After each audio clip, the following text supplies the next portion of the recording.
Hello, so today we are on a urban hike or an urban ruck. Now, I'm at a busy bit of traffic at the minute, so I'm going to bring you back when I'm a little quieter and explain to you what this is. So, an urban hike or an urban ruck is basically just a long walk. You're just walking through city centres, estates, anything like that. I mean, it's not going through woods and fields and climbing, mountains, but it's good form of exercise for you. So really what you do with these is, if you're wanting to go on these big hikes and whatnot, you'd start off with this. Now, you'd start off with this if you are not used to walking full stop. So it's a great starting point in the sense of, I'm out of breath for a minute, I'm going uphill. It's a great starting point if you have zero cardiovascular, fitness. So, and it's great for starting a weight loss journey, for example. So that's where these come in handy, and you can make them very, very difficult walking through a city or an urban area or a suburban area. You can make them very difficult, especially in Sheffield, because it's just all hills. So you're going downhill, you're going up a hill. That's the kind of city this is. So, I mean, yes, we have the Peak Districts, but you're probably watching this and thinking, well, you've got Peak District, just go out there. I do, and you should. But this is more, you're in a local area, like where you are, or a local area to where you are, and you're walking around to build that up. So that's really the idea of it, urban hiking and urban rucking. So, if anyone is thinking that they're the exact same thing, an urban hike, or a hike, and a ruck, or what I'm calling an urban ruck, are the same thing, then not. So hiking and rucking, this is how I'm going to explain it. Hiking and rucking, I'm going to drop the old urban thing for the explanation. So a hike, you stick a backpack on, you don't always need a backpack. You take your essentials just in case, your phone, power bank, water, a sugary drink or something sweet if you need more energy, just to puck you up, if you're diabetic or anything like that, and you're trying to exercise, something to help you recover basically if you need to get on the move, as you would in a normal hike. A ruck is, yes, you have a rucksack on like a hike, except the rucksack's sole purpose is to be heavy. Now, it doesn't have to be super heavy at first. It doesn't have to be, it doesn't have to be 10 kilo, it can be 5 kilo. You can start off with 1 kilo. Some people again would watch this and argue, no, it's got to be heavy, it's got to be heavy. If it's your first time doing it, just stick with 1 kilo. Stick with an empty bag for your first one. And I'll die on that hill. So yeah. So for your first one, just do a normal walk. But the second one, put 1 kilo in it, then 2 kilo, and build yourself up. Because it can be quite difficult. It can burn up to 2-3 times more calories than normal walking when you've got weights in it, depending on the amount of weight. But yeah, so what I'm doing today on this video is more of an urban hike than a ruck, because I've only got the bare minimum in my bag, because I've done this before. I did this many years ago and I've done it for many years, but I've had a little bit of time off due to reasons. So I'm trying to get myself back into it, because the other reason why it's good is for your mental health. You're getting out of your house, you're doing a bit of exercise, you're releasing them dopamines, you get to feel good about yourself and you can achieve something, and then if you walk a little bit further, you've achieved more. Or if you take the weight up, you've achieved more. So my future videos, when I've got my rucksack on, there will be weights in the bag, or some weight in the bag to make it a bit more difficult, because I do rucking over just standard urban hiking. But again, it's just like rucking in the woods, but you're not in the woods. So it can be just as good for you, or it can be more convenient than going on a big hike through Peak District, for example. I mean, you can go through woods and wooded areas, or like, do you know, Peak District like areas without going deep into the Peak District. You can do parks and stuff. So it can be just as beneficial as going out into the wilderness, you know, and getting lost in the woods. And technically you're getting lost in the woods, just concrete woods. I mean, some of the videos that I'm going to be doing, that I'm planning, are going to be me walking from point A of Sheffield to point B of Sheffield, or even Rotherham, and get some real miles in. And you can, not only that, you can explore your own city more. Right, I'm just going to have to pause. I'll be right back with you because I've got to cross. Right, so like I was saying, you can explore more of your own city, local areas. So when you're planning a route for yourself, or just use Google Maps, you can just say to yourself, right, I'm going to take this out for a hike today, but I really fancy a cup of coffee. I know there's a new coffee shop at Hillsborough near the football ground. I might walk out there. Boom, some miles in, you walk out, you get your coffee, you walk back. There you go. Or you might just think to yourself, well, there's this new pub that's opened that everybody's raving about, or this new micro pub. I'm going to walk past one actually, I'll take a video of it for you. And you might be thinking, I want to go try that, but it's miles away. But I've got to get on one bus, to then get off, walk across town, get another bus, and then same way back. And you might be like, well, I don't have a monthly bus ticket or a day rider. Probably just buy it, and day riders are bloody stupidly expensive, let's be honest. So you might just think, do you know what, I'll walk, and just walk there. Have your cheeky pint or your cheeky coffee, walk back. Boom. Got yourself a reason. I mean, when you go out on a hike, you walk out, your thinking points that you're looking for are pubs. You're going to stop in one of them pubs before you come back. It's no different. So that's the pub that I was talking about. It's called Pig and Whistle. Sign's in the way so you can't really see it. So what I'll do is on the way back I'll try and be on that side of the road, and I'll try and get a better snap of it. I mean, I've been in once already, walking past it when I was doing a previous walk that I didn't record, just try and get myself back into this and figure out a route. Now, as you can see, traffic's a bit busy where I'm currently walking. Some people may be thinking, well, an urban hike might be dangerous if you take into consideration that there's air pollution. There's air pollution if you go for a run. There's air pollution out in Peak District. May not be as much, but there will be, because Snake Pass goes right through it, and everyone's always revving their engines around there and going at daft speeds, spewing out petrol fumes. So it's not as clean as you make out. Yes, it's far cleaner than where I'm walking right now, but it's not that perfect.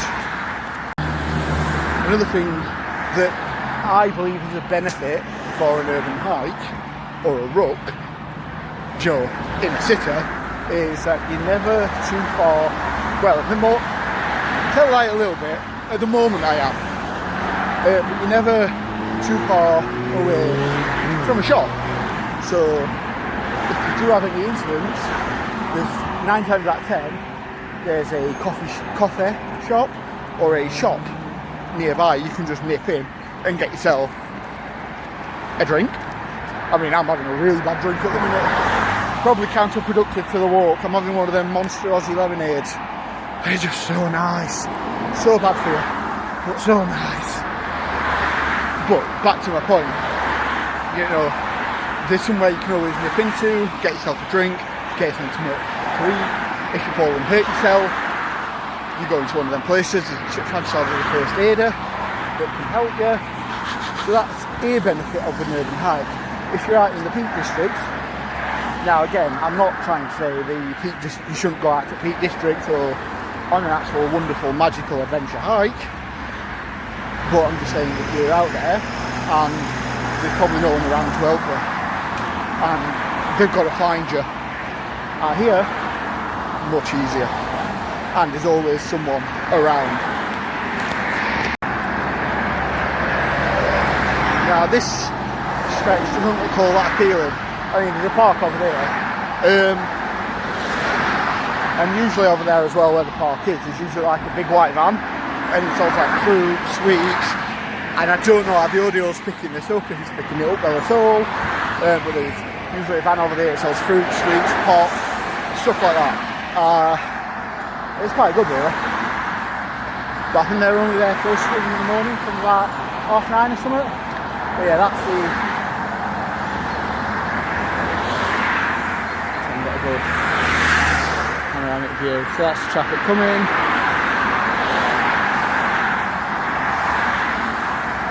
But yeah. It's better to walk up here in the morning than it is this time in the afternoon. What have they done to them trees? What have they done? I mean, they've took all branches and stuff off. I get that, and they've stopped them from going so high, so they don't collapse, but they look bloody dreadful. So, one place I'm not walking to, but would be an interesting walk for a future video, if I go through the third exit where I'm pointing the camera at now, that takes you to Grays Park, and it's one of the loveliest parks in Sheffield. Yeah, one of the loveliest parks in Sheffield, and I mean that. Some people go, no, Endcliffe Park's the nicest one in Sheffield. To be honest, I do like Endcliffe Park, but are you daft? Are you daft? Like, Bingham Park's nicer than Endcliffe Park. Like, alright, there's something called Round Walk, which is something else that I want to film, where you start at Endcliffe Park and it takes you here, and then you walk from here, go through another park, which I'm not quite sure, I need to get a map out for it, and then it'll take you all the way back to Endcliffe Park. So that's a nice walk. I think it's something like 14 miles. Cars. Probably the first cart that I've ever seen come down this road. I've never had to stop at this road before. Like, what the fudge? So yeah, Endcliffe Park, lovely park, ain't got shit on Grays Park. I mean, there's like a little animal sanctuary farmy area. I mean, cafes are a bit expensive. Just don't go to a cafe. But it's got like a little animal area where you walk around, it's lovely, it's lovely. And you like proper get lost in it. Do you know what, I'm going to do a video there. One of the videos I'm going to do, we're going to go there. And yes, we'll do Endcliffe Park as well. Only because I want to go to Bingham Park. That is a £40 odd hat in the middle of the road. And now I'm contemplating, is my life worth £40 odd?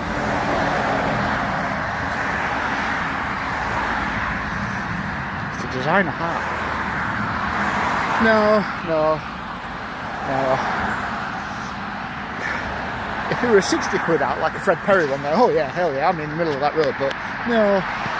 I'm joking, by the way. I am joking. Nobody's life is worth a hat, leave it. Also, just walked past another person doing an urban hike like I am. I'm vlogging, about half my age, and, well, they had all good gear and I didn't. I'm like, you've got like a very good GoPro. I've got like you've got a GoPro. I've got an action cam and my mobile. And then he's also got one of them, is it DRI? Like really expensive one that does all the good colours and the, you know, when you shake it, it stabilises. You see all vloggers using them, and they're like between 400 and 600 quid. All I've got is like a selfie stick. They've got all top designer clothes on. I'm like, bitch. Oh well, I'm not the only person doing this. I've got to say, the reason why I started doing the videos was because in like the last year and beginning of this year, I've seen a lot more people doing it, and I've found other videos on YouTube. It's not overly popular on YouTube as a video wise, the rucking and the hiking bit is, but more and more people seem to be doing this, but they also seem to be walking on the path with, you know, the hiking sticks. I don't think that's necessary for a normal path. Someone said it was like I forgot what country they said, either Swedish or Danish or something like that, walking where they're like that with the stick and they're doing this specific walk. I'm like, why don't you just do an old-fashioned Sheffield power walking?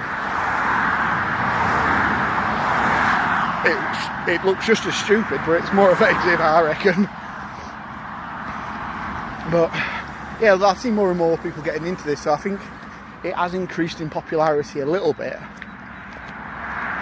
I mean, I've been doing it since about 2014, the urban side of it. So, because I tend to use the urban side for building up my cardiovascular and my leg strength and the walking capability, for when I do, you know, the actual big hikes, like I said, the Enkley Park one, where you start and it brings you to Grays Park, and then you're doing all the parks in Sheffield in a big circle. That's 14 miles, so that takes about an 8-hour day. Because it is a lot of up and down actually, and you've got to find your way around, and you do get a little bit lost in this one, because the Acorn Walk, I think it's called, yeah, it's the Acorn Walk. It doesn't always take 8 hours. It takes some people 8 hours. But you've also, with that one, it does bring you into urban areas like this, but not this. And you walk around, and you've got to get across road, and you've got to. There is actually 2 paths in it, which I think are dangerous, because you have to walk on a country road with a lot of blind bends and very fast traffic, and there's no sign to say walkers around here, keep it slow, it's national speed limit, and you see people in the big vans and the 4x4s and the Porsches, because it goes through the rich area, and they're just flooring it round, and you're like, oh crap, and you have like minuscule space between you and the car, and there's no on-road bit, and then there's one bit that is completely off-road, and it's a grass verge, and it is the steepest thing I have ever seen. Right, when I got to the top of it, and I do a lot of walking in the gym on incline, you know, like 20% incline, and I got to the top of it, I had to sit down because I was knackered. So the incline is that steep, and that's the other reason why I do urban hike, the urban side of the walking as much as possible, because you get roads like City Road and Granville Road, which are incredibly steep and long, so they help build for when you're dealing with a hill like that. And I also do very steep hill sprints if I can find a hill, and sometimes I'm not always just walking, I'm doing a little bit of a run every now and then, you know, like certain distances, like where I'm walking now on Bockham Parkway. When I come up here in the past, I've done a little jog with the weights, when it's not been heavy weights, but with the weights. So I'm doing it mainly for fitness and clearing my mental health, more than anything, which is what it's good for. Nice view. Terrible view. Nice view. Terrible view. So I'm kind of coming to the end, not the end of the walk, just the end of this path. Usually I cross over and then I'll walk across the grass verge all the way to the end, but with it being February, you know, winter month, well actually no, it's not February, it's March. Ooh, March. With it being March, it's a bit wet and it's a bit damp. I'm not going to do that.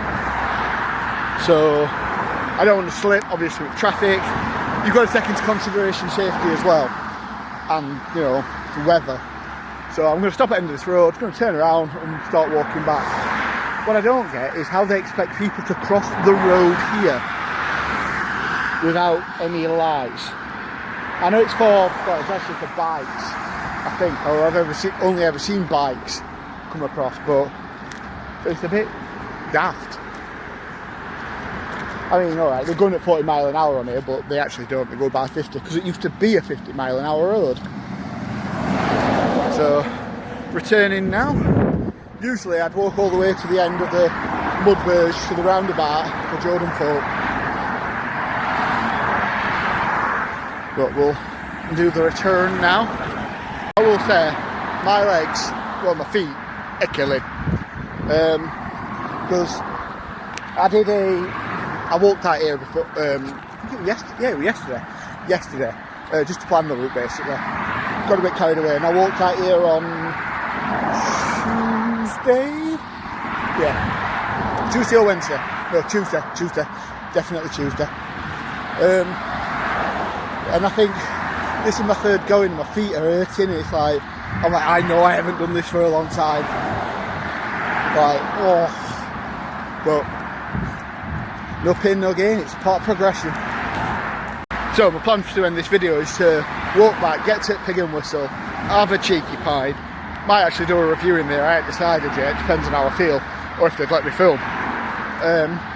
Get there, have a cheeky swift one, they do all these independent pale ales and stuff.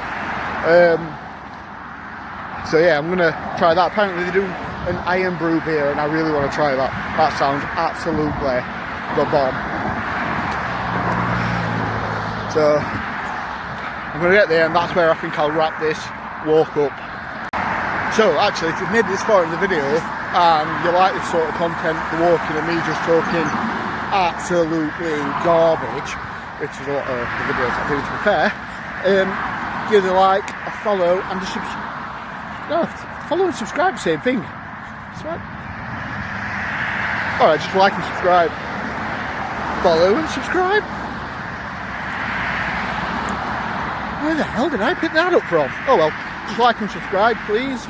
I'll be doing more content like this, I think, with the walking. They might be shorter than this video. I might try to make them funny. I don't know how. I'm not a comedian. Yeah, we'll see what happens. Watch this space and all that. So if you do, but like I say, if you do like it, leave me a comment and subscribe. That's what they say. So yeah, if there's anything where you think I should walk to, put it in the comments. Let me know. All right then. Ooh, I've got to say this return walk. Long and freezing. Whew. Jesus.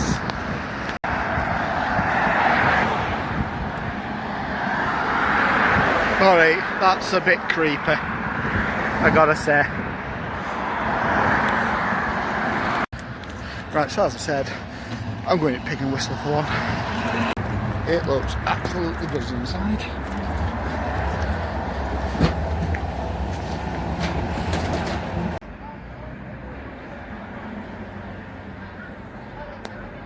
Absolutely chocker in there, so I didn't film because it's ramped at rafters.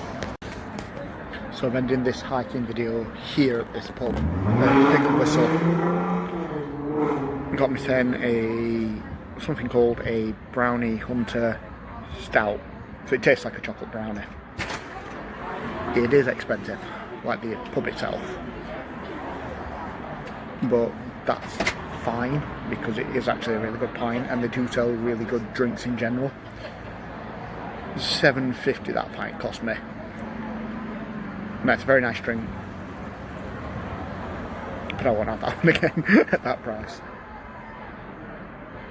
So they did have something called Black Sheep Smooth, and that was £4.50. That one were nice, but they don't have that on. They've got Stones on at the minute. Now, whether it tastes like the actual Stones, I don't know. Like the old-fashioned bitter. But I'll find out in another video. I'm only having the one. £7.50 though. Whew, bit steep. But yeah, I'm bringing that video to this video to an end here. Bye.